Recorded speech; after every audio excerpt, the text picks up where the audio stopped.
보실 성경 말씀은 야고보서 2장 17절과 22절을 보시겠습니다. 이와 같이 행함이 없는 믿음은 그 자체가 죽은 것이라. 네가 보거니와 믿음이 그의 행함과 함께 일하고 행함으로 믿음이 온전하게 되었느니라. 아멘. 우리가 성경을 믿고 예수를 믿는데, 성경을 믿는다든가 예수를 믿는다고 하는 말은 단순히 지식적으로 그렇게 간주한다는 뜻이 아니라 양심적으로 그렇게 신뢰를 한다고 하는 것입니다. 그래서 우리가 양심적으로 신뢰를 하는 것은 삶의 행위가 따라갈 수가 있고 또 가능성이 많죠. 그래서 우리가 이 기독교 신앙의 참 믿음, 우리 개인의 믿음이 실체가 그 정도가 어느 정도인지 점검을 할 수 있는 그런 기준을 생각하고자 합니다. 그래서 이 야고보서 2장을 보면 참 믿음이라고 하는 것은 행동으로 나타나야 된다 하는 결론에 이릅니다. 그래서 믿음을 보여라, 이런 주제로 말씀을 나누고자 합니다. 먼저는 우리가 예수를 믿는다고 하는 것은 머리로서 지식적으로 감지하는 것이 아니라 양심적으로 그렇게 믿는 바가 살아 있어야 되는 것입니다. 기독교는 철학이 그래서 아닙니다.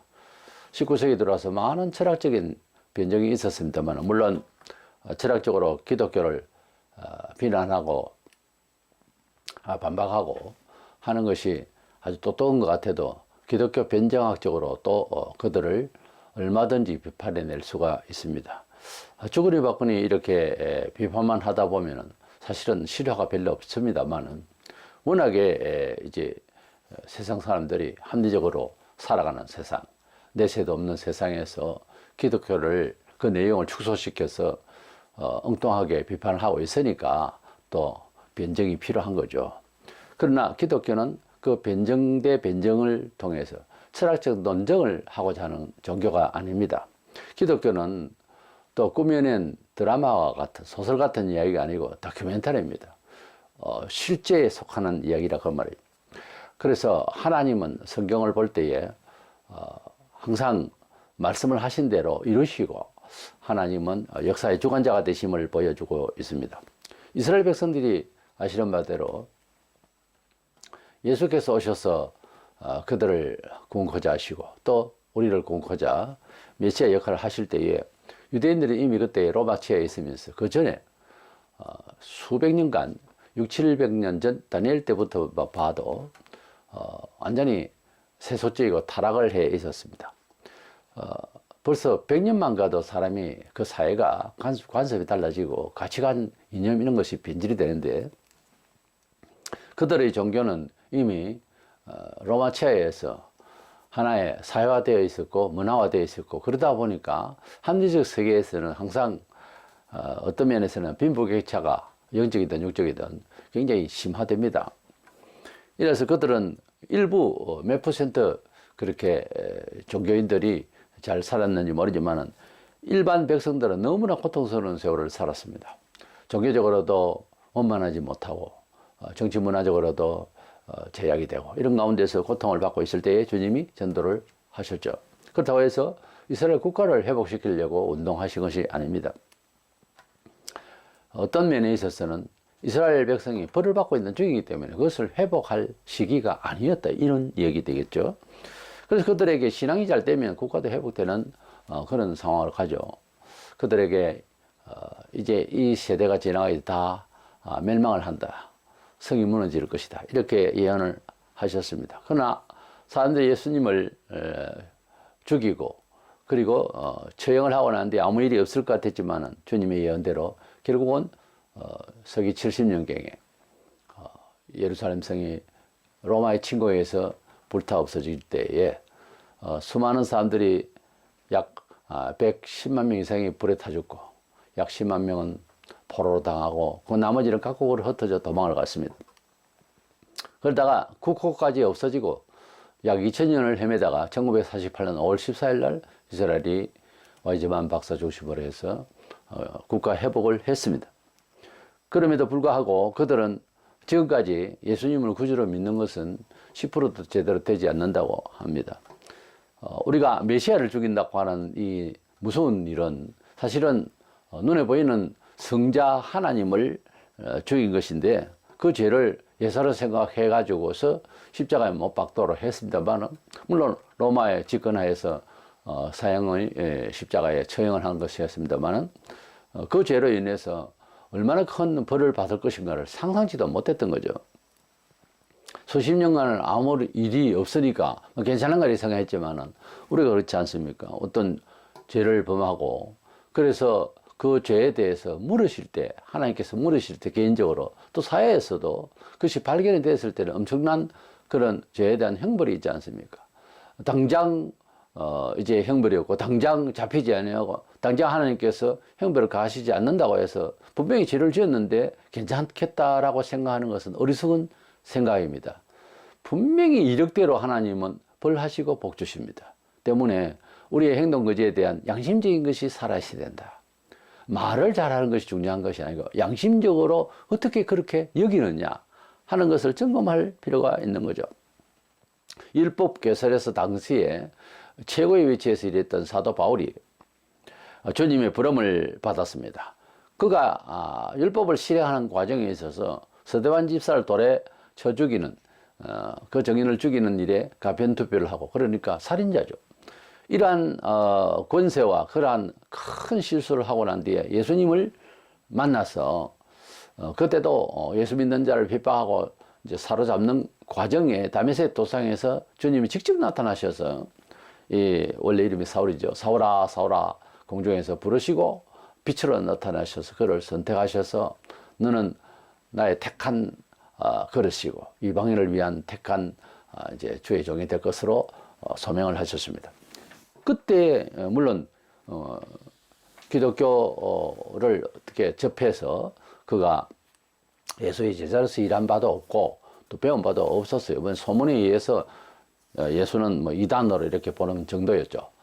근데 그가 완전 변화를 먹을 때는 하나님께서 성령으로 지혜를 주시니까 그 외식적이고 율법적이 잘못된 이런 현재 율법 행위는 너무나도 외식적으로 변질되어 있다고 하는 사실과 함께 구약에 예언된 그 메시아가 바로 예수라는 사실을 그런 아주 일순간에 확인을 하게 되고, 그리고 돌변해서 유대주의, 율법주의, 형식주의에서 완전히 복음주의로 변하면서 그가 여러 교회와 지방을 다니면서 예수를 믿어야 어려워지지 율법적으로 행동해서 안 된다, 이 사실을 전파하기 시작된 것입니다.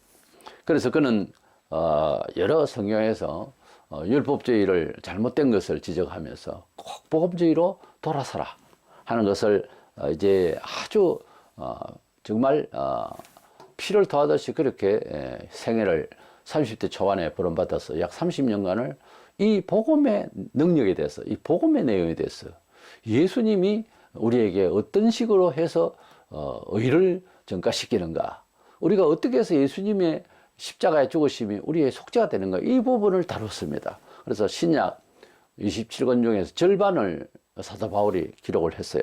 갈라디아 2장 16절에 사람이 어렵게 되는 것은 율법의 행위로 말미암이 아니요 오직 예수 그리스도를 믿음으로 말미암는 줄 알므로. 우리도 그리스도 예수를 믿나니 이는 우리가 율법의 행위로서가 아니고 그리스도를 믿음으로써 어렵다 함을 얻으려 함이라. 율법의 행위로서는 어렵다 함을 얻을 육체가 없느니라. 누가 그렇게 말하는 것보다 율법 교사로서 살았던 그가, 그리고 대단한 그런 학자로서 종교 지도자로서의 그런 역할을 하던 사람이 예수님을 믿어서 어려워진다고 하는 사실을 증명을 할 때는 사뭇 다르죠. 일반 사람이 생각하는 것과 그런 감각과는 다릅니다. 로마서 3장 28절 그러므로 사람이 어렵다 하심을 얻는 것은 율법의 행위에 있지 않고 믿음으로 되는 줄 우리가 인정하노라. 그래서 율법의 행위는 어렵다 함을 받을 수가 없다라고 하는 그의 삶의 내용 자체, 그 양심 자체를 지금 드러내는 겁니다. 자기도 해봤지만은 율법의 행위는 그건 진심이 아니라는 거죠. 조금 비관적으로 말해서 공자의 6.25 사상이 우리에게 인륜 사상에 있어서 최고의 동양권에서는 가치를 칩니다. 그러나 우리가 경험을 하고 또 과거 지사를 이야기 들어보면 굉장히 형식적이에요. 그것을 이제 좋은 뜻으로 예의를 차린다. 예의를 갖는다고 하는 것은 어떤 인격적인 면에 있어서 사람 관계에서 좋은 뜻일 수도 있습니다. 영어로는 젠틀하다는 거죠. 그런데 그게 지나치게 형식화되어 있다고요. 이것도. 그래서 동양권에서 예의 사상이 너무 외식되듯이 율법주의는 더 심했습니다. 그건 생활하고 인격하고 완전히 다 이제 지배를 하고 있었기 때문에 이 종교 문화에서 형식이 됐을 때는 문제가 더 심각했었죠. 그런데 우리가 지금 다루고 있는 야고보의 이 내용에 있어서 야고보 2장은 특별히 행위가 없는 믿음이 믿음이겠느냐. 바울은 믿음으로 어렵다 이렇게 이제 칭의를 말했고, 그래서 이 신칭의에 대한 반박인가, 행동을 위해서 그래서 행동해야 어려워지는 거 하고, 바울과 야고보는 다르게 말한다 하지만 거의 그렇지 않습니다. 동전의 양육과 같습니다. 우리가 하나님을 믿는다라고 할 때는 하나님을 이해한다라고 하는 저도에 말씀드린 대로 그런 내용이 아니고 진정으로 신뢰하는 내용입니다. 우리가 지상에서 이런 믿음의 세계가 아닌 그런 차원에서도 우리가 어떤 상황이나 사람에 대해서 진정성이 있고 그 신뢰함이 정말 말끔하게 담백하게 그렇게 가지고 있으면은 그대로 실천 가능한 사람이 되어버립니다. 우리 게임을 하더라도 확실하게, 또 전쟁도 그렇고 확실하게 이길 수 있고 확실하게 승리가 보장될 만한 그런 논리가 확실하면 그건 자신감이 생기는 거예요. 원래 전혀 아닌데 어떻게 이길 수 있겠느냐. 이거는 이제 믿음으로 하나님께 의존하는 일이지만, 대개의 경우 우리가 뭐 브랜드를 믿거나 상품을 사도 확신 끝에 돈을 지불하고 살 수가 있는 것 아닙니까? 그래서 내 양심이 하나님을 믿는다라고 하는 것은 들어서 아는 것으로가 아니고 그것을 지킬 수 있을 때에 진정 그 믿음이 나의 혜택이 되는 거죠.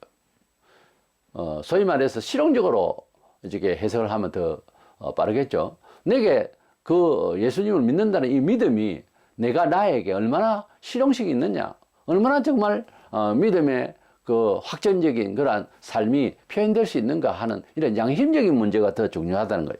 이렇게 많은 공부를 한다 이거보다 양심이 많이 일어나서 살아나야 되는 겁니다.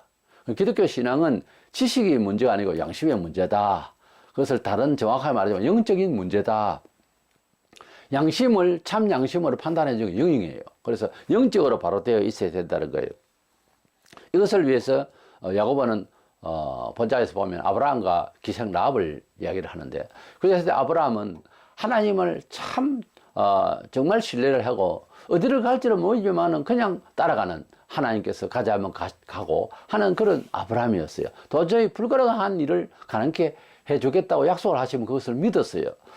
그런 아브라함을 말하고 있으면서 그렇게 믿었기 때문에 아들 이삭을 바치는 그런 행위를 통해서 확실히 그 사람은 믿은 거 맞네, 이렇게 이해할 수 있는, 하나님도 그런 감동을 이제 보시고 이제 감동을 받으시고 과연 네가 믿는구나 하는 것을 인간적인 편에서 이제 미리 아시겠지만 그런 표현을 해주고 계십니다. 이렇기 때문에 아브라함의 믿음을 우리가 본받아서 믿음의 조상이라고 하는데, 그 믿음은 양심적으로 먼저 믿고 있었어요. 아무 일이 없어도 하나님을 신뢰했기 때문에 계속 따라갔던 겁니다.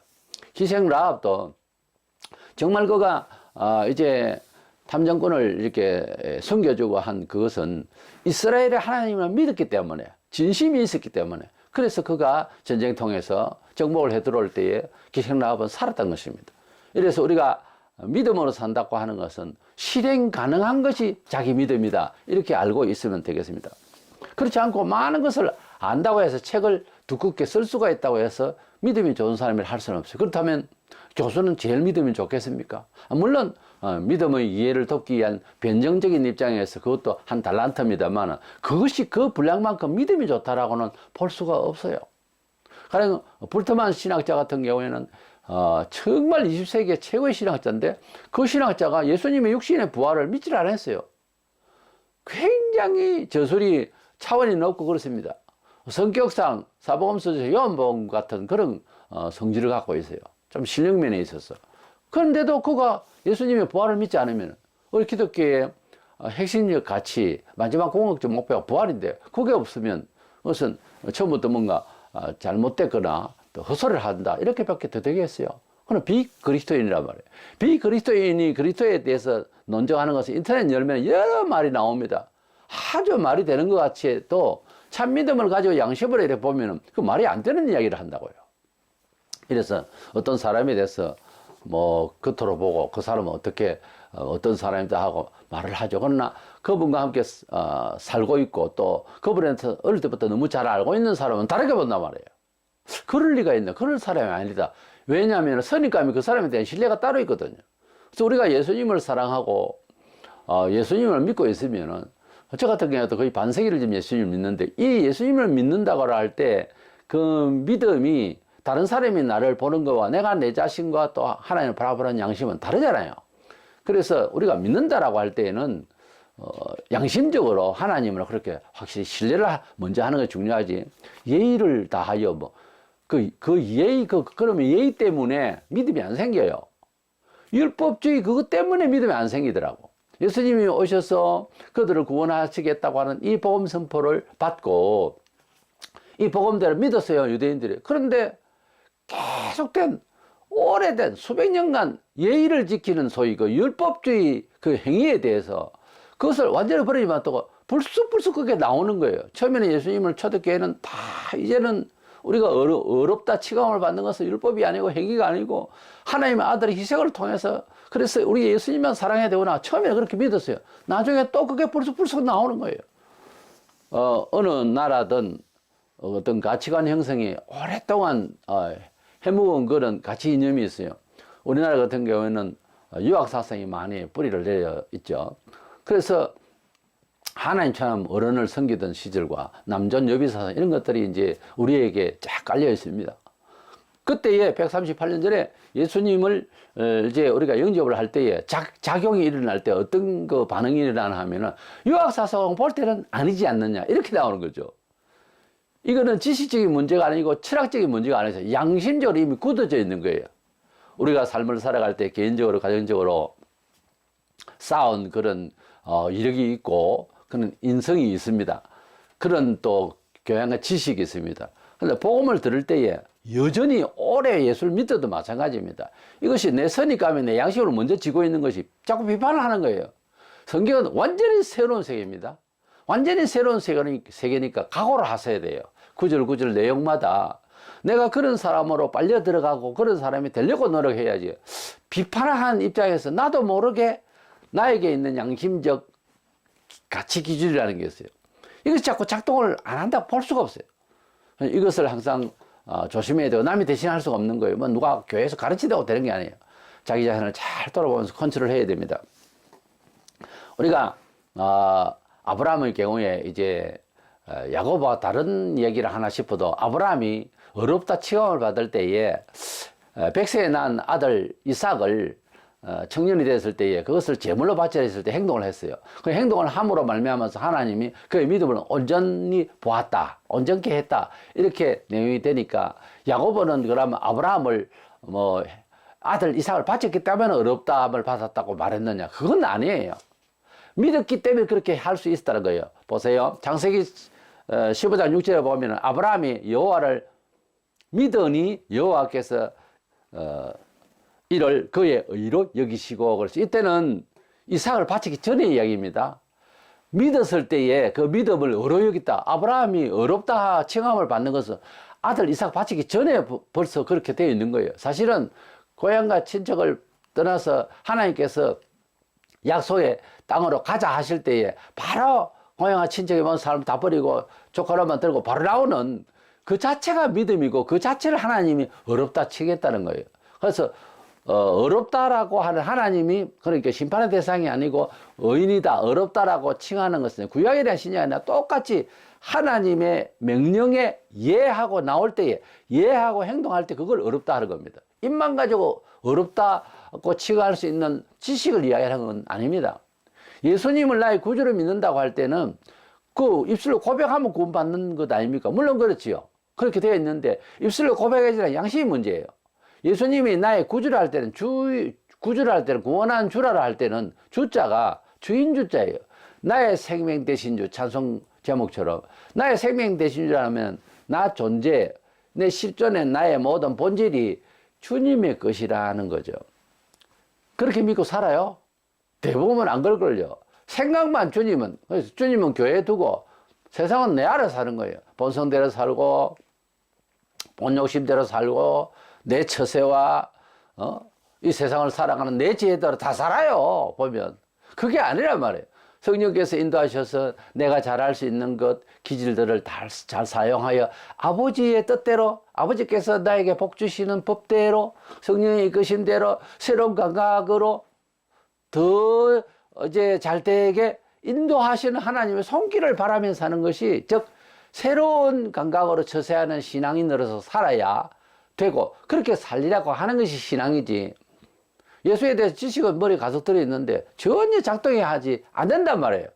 100가지를 아는데 50가지만 작동한다 해도 굉장히 믿음이에요. 우리가 예수를 한 3년만 믿어도 듣고 본 것이 많아요. 근데 실천은 그렇게 마음대로 되는 게 아니란 말이에요. 실천하라고 이걸 윽박지른다고 되는 것도 아니고요. 그래서 우리가 하나님 앞에서 내 믿음이 어느 것이다 하는 것은 내가 어느 학교를 나왔고 내가 무슨 책을 얼마나 읽었고 내가 아는 건 개념에 읽고 어떤 때는 내가 목사보다 뭐 더 잘 아는 것 같고 오만 소리를 다 할 수가 있어요. 오만 생각을 다 할 수 있어요. 근데 참 믿음이 뭐냐면 내 양심적으로 생각을 할 때에 주님이 내 생활에 나의 삶에 나의 인생의 목표에 나의 양심이 작동하는지 실질적으로 주님을 그렇게 신뢰하고 있는지 양심적인 문제 더 나아가서 영적으로 내가 진지한지 이것을 그리스도인으로서의 삶을 종말 언적 삶이라고 그래요. 우리가 주님이 오심으로서 말미암아 2000년부터 사실 종말에 대한 심판이 벌써 선포된 상태입니다. 때문에 주님 앞에서 코람되어 하나님 앞에서 심판날처럼 사는 겁니다.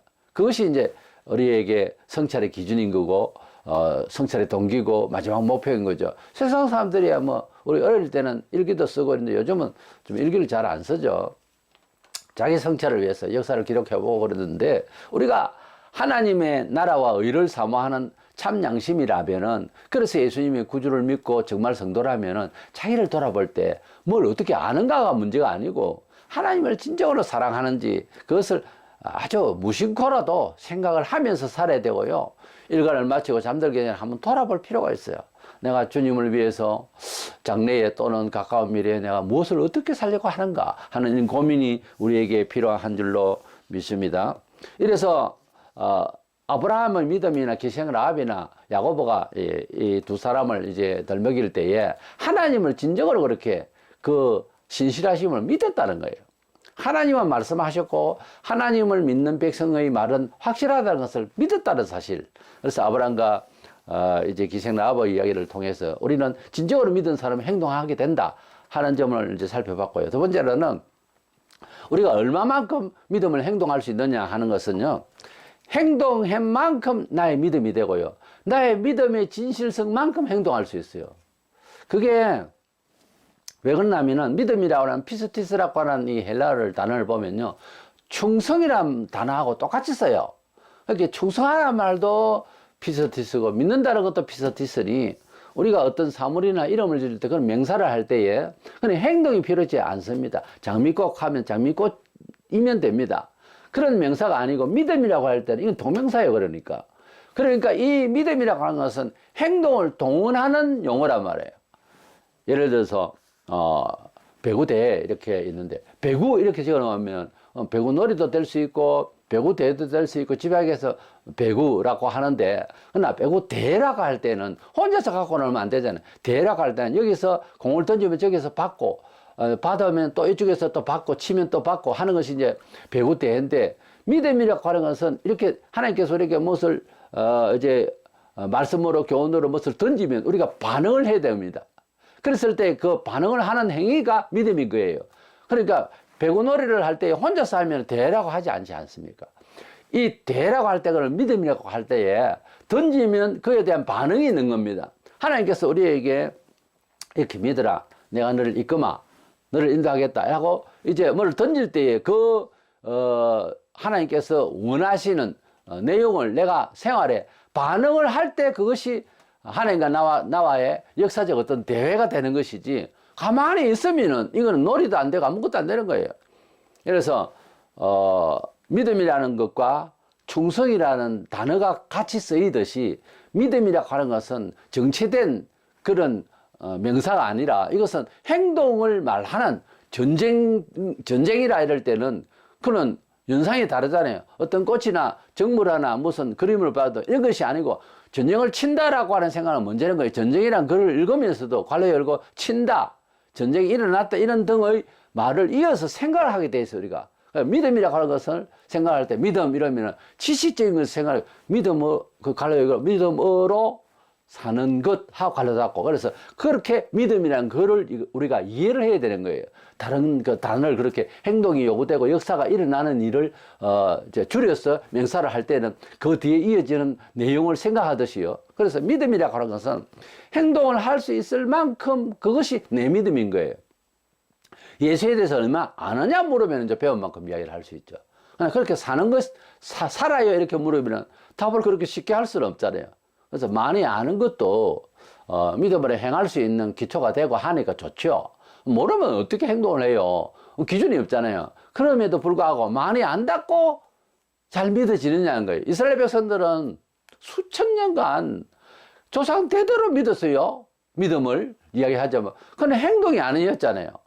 그들이 하는 말은 제자들 보고 하신 말씀이 행하고 그들 행동 못 맞지 말라 그랬어요. 그래서 믿는다는 이 지식하고 행위를 합쳐서 온전해야 되는데 우리가 아는 것하고 믿는 것하고는 별개예요 사실은. 그래서 많은 신학적인 이해가 있어도 믿어서 우리가 행동을 해야 될 그런 믿음이 진정한 믿음이다 이 말입니다. 본장에 야고보 2장 19절에 네가 하나님은 한 분이신 줄을 믿느냐? 잘하는도다. 귀신들도 믿고 떠느니라. 귀신들도 하나님 한 분인 줄 안다 이거죠. 근데 예수를 믿는다면서 순응한 예수를 믿으면서 하나님이 한 분이 아니고 여기도 하나님이고 저것도 하나님이라 할 수 있다 하면 그거는 귀신보다 못한 놈이에요. 그렇지 않습니까? 하나님이 한 분이신 줄을 믿는다라고 하는 것은 귀신들도 아는데 떨기만 하고 두려워하고 있지 충성할 수 있어요. 귀신이 하나님을 충성합니까? 우리가 하나님을 믿는다 안다 하면서 충성 못하고 오히려 반박을 한다면 그 귀신이요 본정신이 아니라니까요. 이 성경이 그렇잖아요. 하나님을 안다고 하는 자체가 믿음이 아닙니다. 알아도 그 믿고 있는 그 하나님에 대한 경외심과 신뢰대로 사는 것이 중요한 거예요. 그러면 하나님께서 바라시는 온전한 믿음은 뭐냐? 내가 행동할 수 있을 만큼 내가 하나님을 믿는다는 거죠. 야고보 2장 26절에 영혼 없는 몸이 죽은 것 같이 행함이 없는 믿음은 죽은 것이니라. 그러니까 믿지도 못하고 행치도 못하고 뭐 예를 들어서 헌금이라든가 주일 성수라든가 전도라든가 뭐를 돈이 아까워서 못 내면서 감사합니다. 이건 안 된다는 거지 말이에요. 돈도 없고 뭐 그렇게 지금 여가도 없는 가운데서도 하나님을 감사하긴 하죠. 그래 감사하다 하면서도 호주머니에서 지갑을 열어서 헌금을 얼마나 해야 될 때는 자꾸 아까워지고 이러면은 내가 하나님 얼마나 감사하느냐는 그때 이제 양심의 판단이 나오는 거예요. 하나님을 감사합니다. 6일 동안 지으시고 안식일을 쉬셨습니다. 우리에게는 복된 하나님의 날에 쉬면서 예배하겠습니다. 그러놓고 주일날 돈 생기는 일에 사업하러 나가고 이러면은 그 믿음이 뭐냐는 거예요. 그래서 행치 못하는 믿음은 죽은 시체와 같다는 거죠. 냉정하게 그렇게 이해를 하는 것이 좋습니다. 그리스도 안에서 우리가 형제자매라고 합니다. 뭐 예수 믿으면 우리가 그리스도 안에서 영원한 가지게 되는 거죠. 그런데 이것이 단서가 마태 12장 50절에 누구든지 하늘에 계신 내 아버지의 뜻대로 하는 자가 내 형제요 자매요 어머니이니라 하시더라 그랬어요. 우리가 그리스도 안에서 만난 사람이라고 해서 하나의 그룹에 그래서 형제요 자매요 이러는데 사실은 뭐 듣기 좋지만은 또 말하기는 좋은데 실제 영원한 나라에까지 가서 우리가 형제와 자매가 되려면 미리 우리의 소통이 완전히 하나님 말씀 안에서 하나가 돼야 됩니다. 하나님 말씀대로 안 사는데 형제와 자매 할 수가 없어요. 기독교인이라고 다 들어와도 복음을 거부하고 막 충성 못 사는 데서 비관적이고 이런 사람은 바울이 말하기를 그런 사람들하고 먹지도 말고 앉지도 말고 같이 있지도 말라고 그랬어. 우리 베드로 형제도 그렇고 모든 사람들이 다 믿음의 그리스도 안에서의 형제라고 하는 것은 소통이 바로 돼야지 복음을 도외시하고 하나님을 순종하지 않고 말씀을 아주 거부하고 그 그리스도 형제가 아니에요. 그렇다고 해서 원수같이 취급하자는 것은 아니고요. 그들이 정신을 바로 차리고 하나님 말씀 안에서 하나가 될 수 있도록 노력할 수 있도록 우리가 함부로 진주를 개에게 던지지 않듯이 그렇게 우리의 믿음을 귀한 것을 지니고 있어야 되는 거죠. 믿음을 그렇게 지니고 있으면서 더럽히면 안 되는 거죠.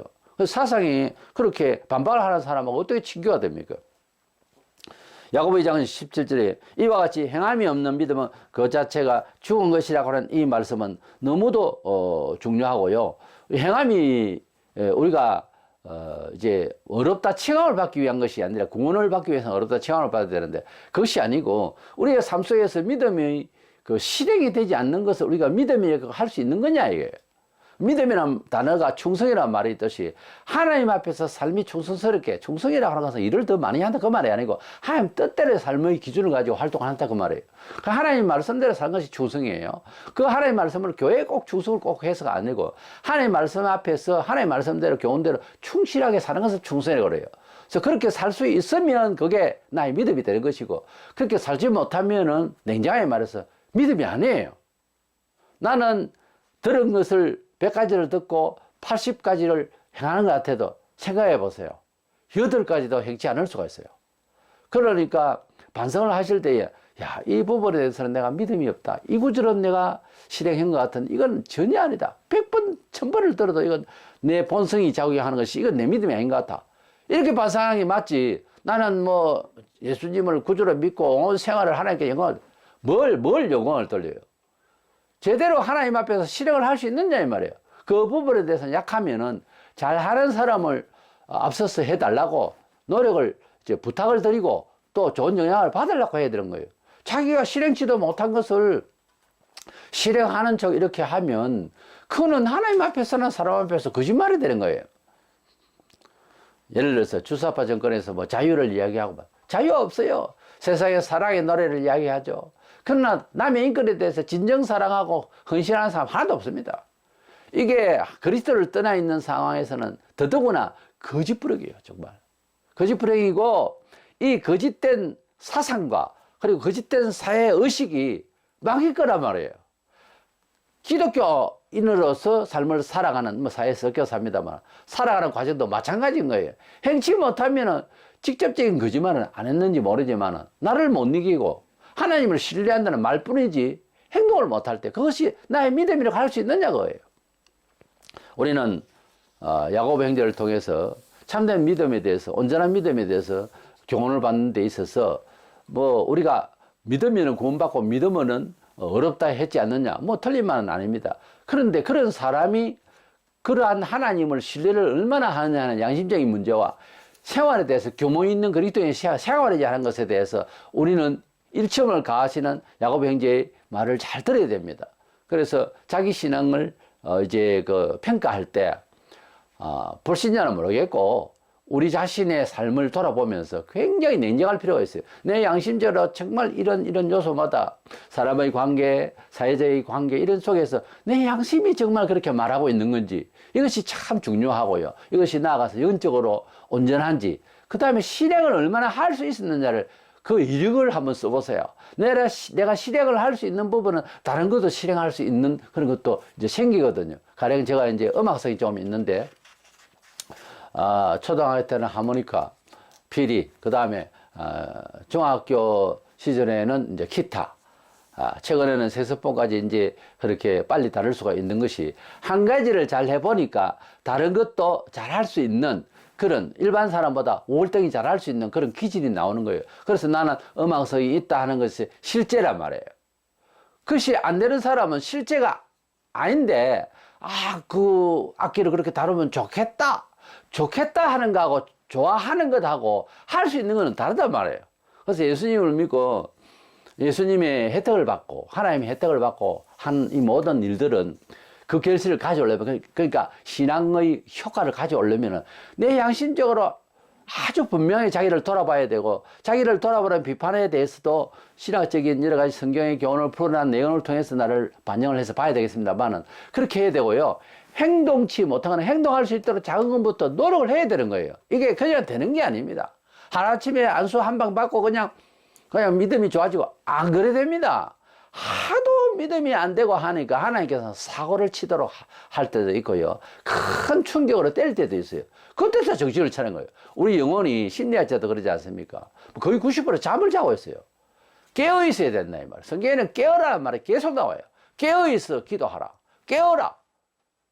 그래서 우리가 영혼이 깨어있지 않으면 아무리 들어도 자꾸 잠꼬대 같은 소리를 한다고요. 그래서 실천할 수 있는 믿음의 요소를 자기 발견을 잘 하시고, 우리가 들은 것 본 것이 얼마나 많습니까?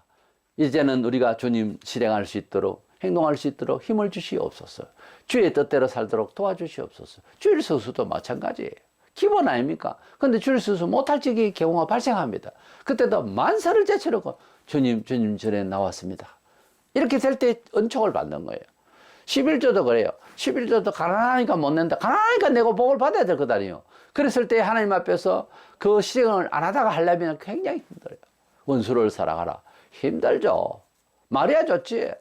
그러나 작은 일이라도 용서를 한번 해보고 또 해보고, 오히려 그를 축복하고 불쌍히 여기고 얻어 터지고 사건이 나고 이래가지고서 남을 용서해야 되겠다. 그건 너무 늦잖아요. 사고 받기 전에 그렇게 해보자고요. 그렇게 하면은 자꾸 마음이 넓어지고 커지고 강화되고 그렇습니다. 이래서 우리의 믿음은 오늘 우리가 다시 한번 점검을 해볼 필요가 있고, 이 말세에 진짜 믿는 건가, 이것을 말씀 기준에서 내가 행동을 하는지 한번 비교를 한번 해보세요. 정말 10가지를 알아도 8가지, 9가지만 하면 이거는 천사같이 살 겁니다. 50%만 행동해도 잘하는 겁니다. 이 믿음이, 우리에게 실속 있는 믿음이 많이 채워지고 헤아려지고 또 실천할 수 있는 그런 생활이 부지런히 이렇게 해서 참 아는 것과 믿는 것이 하나가 되어서 믿음을 보여줄 수, 오늘 테마처럼 보여줄 수 있는 사람, 믿음을 보여줄 수 있는 우리의 삶이 되기를 주의 이름으로 축원합니다.